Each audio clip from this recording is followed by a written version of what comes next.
HR 3602, a bill to prohibit the intentional hindering of immigration, border, and customs controls and for other purposes. Pursuant to the rule, the gentleman from Alabama, Mr. Moore, and the gentleman from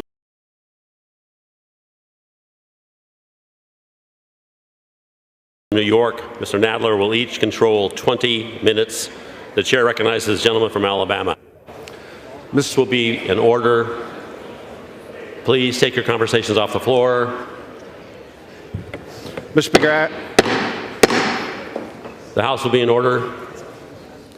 Chair recognizes the gentleman from Alabama. thank you, Mr. Speaker. I ask unanimous consent that all members have 5 legislative days in which to revise and extend their remarks and to insert extraneous material on H.R. 3602. Without objection. I yield myself such time as I may consume. Gentleman is recognized. Mr. Speaker, President Trump secured our borders. Then just over 3 years ago, Joe Biden took the office of president and immediately did exactly what he had promised on the campaign trail to do. But the House is not in order.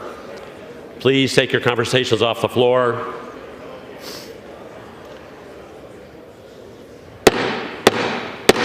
The House will be in order.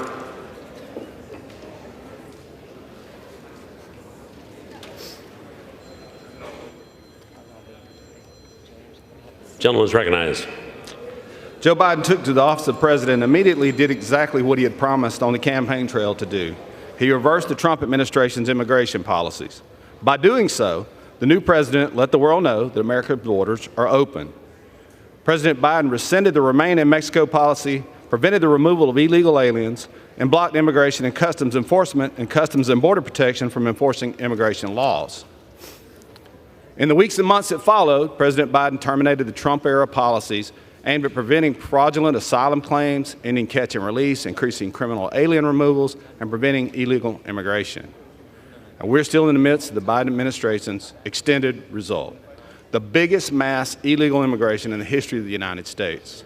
More than 7.6 million illegal aliens have been encountered by CBP on the southwest border. There have been 38 straight months with more than 100,000 southwest border CBP encounters. The Biden administration has released nearly 4.7 million illegal aliens into America's communities, in addition to at least 1.8 million known gotaways avoiding apprehension.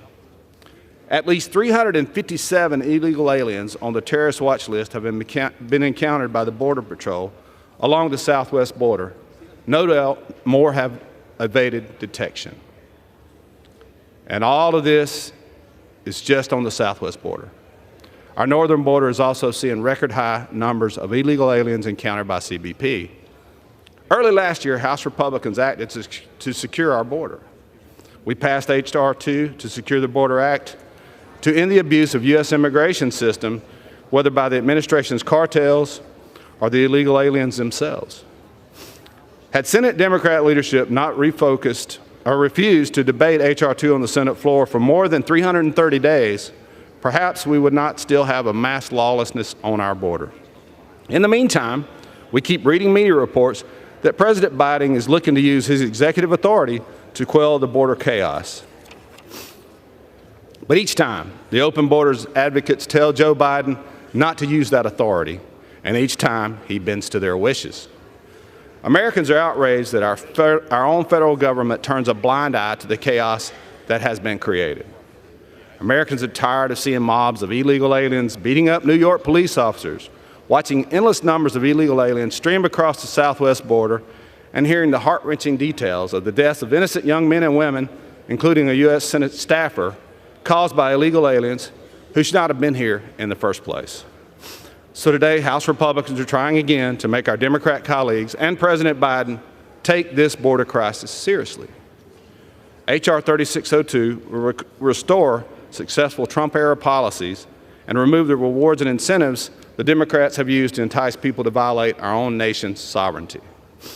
Division A includes provisions in the Homeland Security Committee's jurisdiction that help secure our border. For instance, it includes provisions to require border wall construction, to increase the number of Border Patrol agents and provide them with bonus pay, and to deploy additional technology to that border. Division B includes provisions in the jurisdiction of the Judiciary and Foreign Affairs Committees.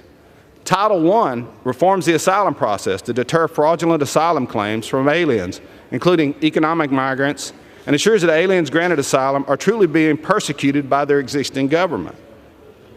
Title II. Gentlemen will suspend. Please take your conversations off the floor.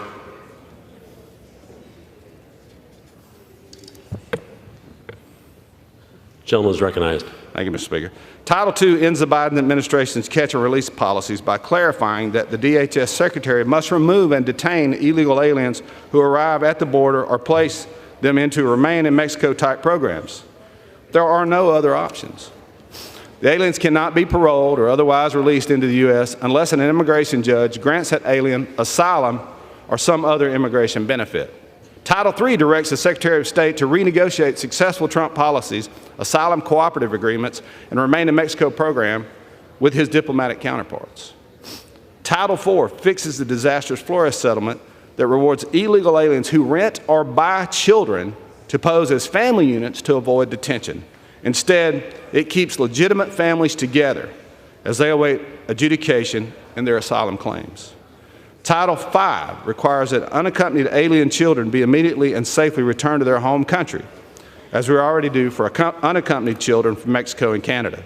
Rather than trafficked, abandoned, and then exploited in our own country, it helps our government's role in child smuggling and trafficking, a role that is morally reprehensible. Title VI applies the same penalties for visa overstays as we currently do for illegal border crossings.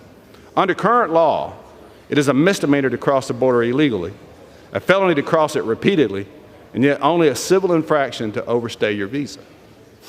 Title VII ends the Biden administration's abuse of parole authority, abuses which circumvent immigration law.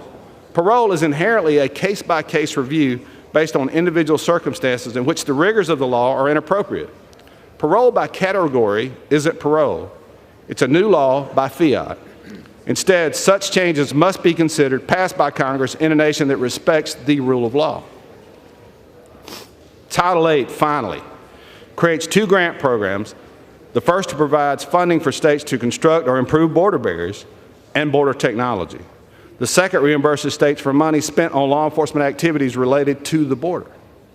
H.R. 3602 will help end the border chaos and ensure respect for U.S. immigration laws.